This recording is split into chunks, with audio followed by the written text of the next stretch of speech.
வணக்கம் நண்பர்களே, நான் தான் உங்கள் பிரபின் குமார்லேருந்து பேசுகிறேன். இன்றைக்கி நம்ம என்ன வீடியோ பார்க்க போகிறோம்னா, ரேஷன் கார்டு வைத்திருப்பவர்களுக்கு பார்த்திங்கன்னா முக்கியமான 2 அறிவிப்பு வெளியாகி உள்ளது.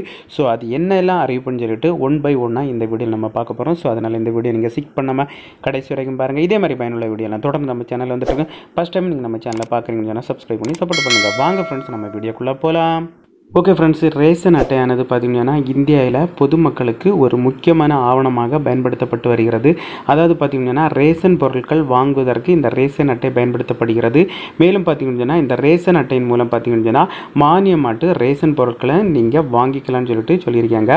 ஸோ இதன்படி பார்த்திங்கன்னா நமக்கு இப்போ ரேஷன் கார்டு வைத்திருப்பவர்களுக்கு 2 முக்கியமான அறிவிப்பு வெளியாகி உள்ளது. ஸோ அதில் ஃபஸ்ட்டு அறிவிப்புன்னு சொல்லி என்ன பார்த்திங்கன்னா, நியாய விலை கடைகளின் மூலம் மக்களுக்கு இலவசமாட்டு அரிசி, மற்ற பொருட்கள் பாமாயில், பருப்பு, தேயிலை இது எல்லாமே பார்த்திங்கன்னா மானியம் விலையில் இப்போ கொடுத்துட்டு வராங்க. இந்த நிலையில் பார்த்திங்கன்னா மக்களிடமிருந்து அரசுக்கு பல முறைகேடுகள் போயிட்டுருக்கு. அதாவது பார்த்திங்கன்னா ரேஷன் கடைகளில் பார்த்திங்கன்னா ரேஷன் பொருட்களை வெயிட்டு போடும்போது அதில் குளறுபடி இருப்பதாட்டு பல ப்ராப்ளம் இருக்கிறதாட்டு பிரச்சனைகள் நம்முடைய தமிழ்நாடு அரசுக்கு போயிருக்கு.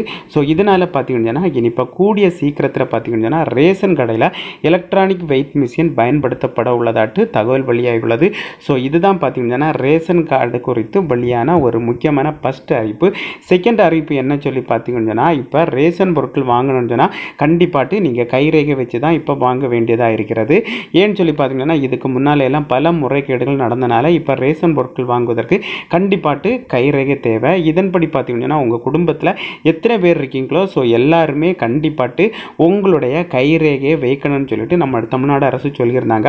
ஸோ கைரேகை வைக்கவில்லை என்றால் உங்களுடைய ரேஷன் அட்டை அதாவது பார்த்திங்கன்னா செயலிழந்து விடன்னு சொல்லியிருக்காங்க. ஸோ அதனால பார்த்திங்கன்னா யாரெல்லாம் உங்களுடைய குடும்பத்தில் இன்னும் கைரேகை பதிவு பண்ணலையோ உடனடியாட்டு உங்கள் வீட்டுக்கு அருகாமையில் இருக்கிற ரேஷன் கடையில் போய் உங்களுடைய கைரேகை நீங்கள் பதிவு பண்ணுங்கள். ஸோ பதிவு பண்ணால் மட்டும்தான் உங்களுடைய ரேஷன் கார்டு செயலில் இருக்குன்னு சொல்லிட்டு அறிவிப்பு வெளியாகி உள்ளது. ஸோ இதுதான் பார்த்திங்கன்னா ரேஷன் கார்டு குறித்து வெளியான 2 முக்கிய அறிவிப்பு ஃப்ரெண்ட்ஸ். ஓகே ஃப்ரெண்ட்ஸ், இந்த வீடியோ பிடிச்சிருன்னு சொல்லிட்டு நம்புகிறேன். இந்த வீடியோ பிடிச்சிருந்தா ஒரு லைக் பண்ணுங்கள், உங்கள் ஃப்ரெண்ட்ஸோட ஷேர் பண்ணுங்கள். இந்த வீடியோவில் ஏதாவது டவுட் இருந்தால் கமெண்ட் செக்ஷனில் கமெண்ட் பண்ணுங்கள், நான் கண்டிப்பாக ரிப்ளை பண்ணுறேன். இதே மாதிரி இன்னொரு நல்ல ஒரு வீடியோவில் சந்திக்கும் வரை உங்களிடமிருந்து விடைபெறுவது உங்கள் பிரபின்.